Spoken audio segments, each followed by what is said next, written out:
Hey everybody, we are out here doing some topwater today. Perfect conditions for topwater. We've got a little bit of sun popping through, overcast, a little bit of chop on the water. So that's your ideal time for throwing your topwater.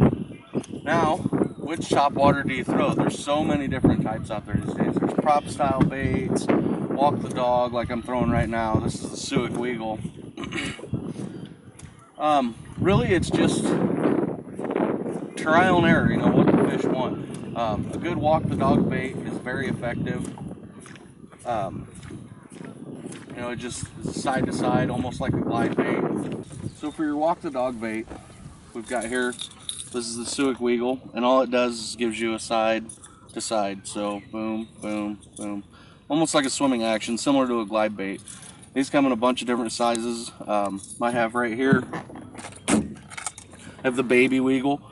The smaller the walk the dog, usually the more difficult it is to work, but you can still get it going. Just practice with it, get a good rhythm. So how we do the Weagle, now personally I like a shorter, stiffer rod for my walk the dog baits, and that's just because of snapping it to get your rhythm or your side to side action on it. I hook up a Husky Muskie leader, jerkbait leader, and that gives it its greatest action and tends to not foul like you would with a fluorocarbon or a single strand wire.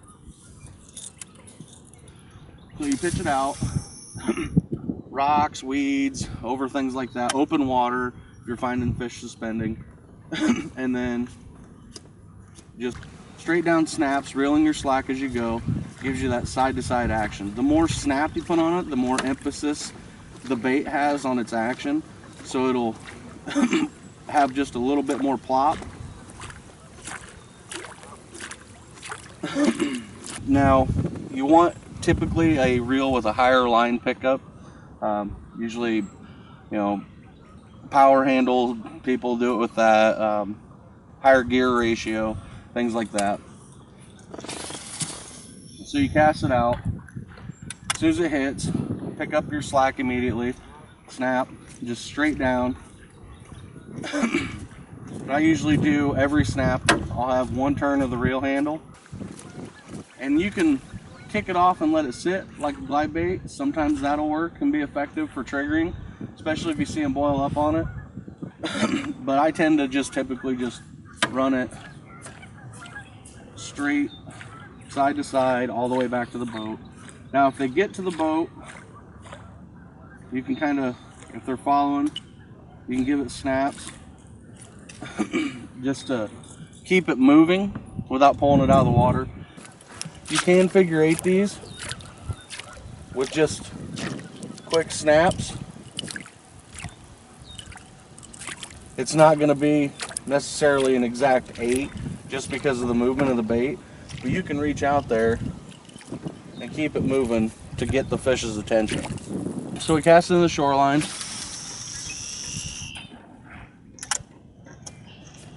and just start working it on the way back. Makes a lot of noise. It gives a good bloop as it does its side to side action. Just drives fish nuts. Suic also has what's called the Wild Action Weagle, which has a rubber tail on the end of it as well. Gives you just a little bit of a triggering aspect with it. So again, short snaps, reeling your slack as you snap. So just to kind of give you a little bit better idea of that. So I picked up my slack, snap, turn, snap, snap, turn, snap, turn, snap, turn, snap, turn, snap, turn, snap, turn. So it'll take some practice if you've never done it before. Don't worry about it, don't get discouraged, keep at it. Everything has a learning curve. More often than not, you'll pick it up relatively quick. So the other style of topwater is your prop style bait. All it is just a hunk of wood or plastic going through the water with a tail that freely spins, usually of metal. Makes a chop, plop, plop, plop, plop, plop. Very simple bait. And again, you know, it's just another triggering aspect, because the fish sometimes they'll want to walk the dog, sometimes they'll want the prop bait. It's all experimentation or experience of, you know, what areas, which ones work in, certain times of the year, water temps, things like that. You'll know what they want. So this, all you do, cast it out and just start reeling it in. I don't know if the audio is going to be able to pick it up, but you should be able to hear the plopping.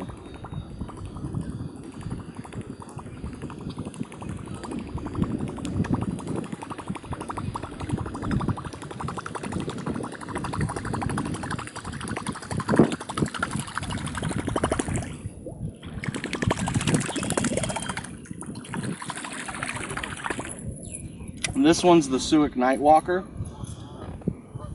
Tons and tons and tons of different prop baits out there. Now, one thing that I want to mention when it comes to topwater: when you are fishing topwater and the fish hits your bait, do not immediately set the hook. That is where most people mess up and lose their fish. Wait until you feel the weight of the fish. So the fish hits your bait, you're reeling. Now you feel just that pressure on your rod. You get the weight of that fish. Now drive the hooks home, start reeling, put your fish in the bag. So when you're working a prop bait, a triggering technique is similar to the bucktail technique that I did in my bucktail series. So you're reeling it in, it's doing its thing, it's out there churning up water. Move your rod side to side. You'll see the bait actually make subtle turns left and right. That very well could trigger a strike. It has for me in the past. If it works, it's not stupid. Now another thing with these, when you're bringing it in, we'll just pitch it out here real quick, and you're coming in and you're ready to go into your figure eight, you don't necessarily have to leave it on top of the water for the figure eight. Sometimes that's awkward. Dive it down. You know, you're bringing it in, get your, you know, foot of line out, dive it under the water, get your normal figure eight. Come up high on the turn, fast in the straightaway, high, let it hang a little, fast in the straightaway. That prop on the end of it is still spinning under the water, still getting that fish's attention. So cast it out, and you can bomb cast these. And by bomb cast, it's just like a Hail Mary football pass. Cast that thing as far as you want. I typically don't like to bomb cast on any bait, and that's because I feel that you lose a little with your hook set, because you're going to be trying to pick up, you know, 80 yards of line if you bomb cast it out there. So I like short, accurate casts. You cover more water that way. You're fishing more efficient. If you bomb cast and there's a patch of weeds floating on the surface out there that you didn't see, and you hook it, now you've just ruined that entire stretch on that cast. So like right in here, you know, I've got a shallow weed bed, so I can target cast it. Like bam, there's the edge of the weeds that come out off the shoreline, and they're just under the surface. Just start reeling it in. So I'm not running the risk of ruining this area or wasting time on a cast that got fouled with weeds. Now things are going to happen, you know, this is fishing, you know, it's not the end of the world, but with muskies they are difficult to catch, so you want to increase your odds as much as possible. So again, just cast it out, start reeling. There you go, that's your topwater. There's other styles of topwater that we're going to talk about here in just a second. So another cool topwater bait is the Neighs baits 10 head.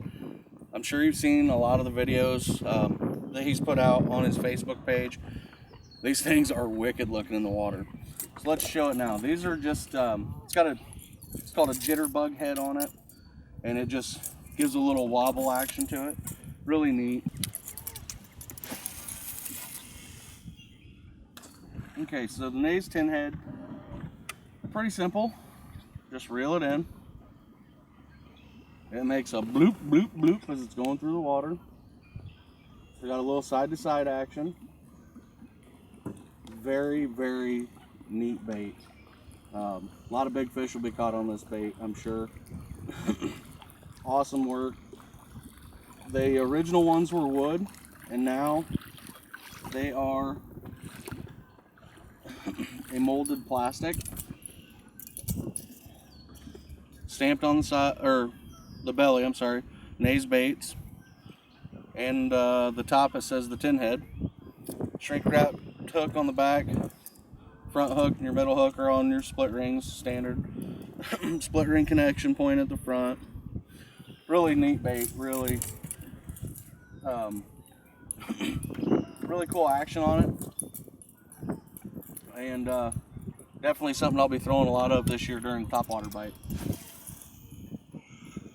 So I'm sure throughout the majority of this, you've heard the geese in the background. We got ducks out on the water right now, some coots.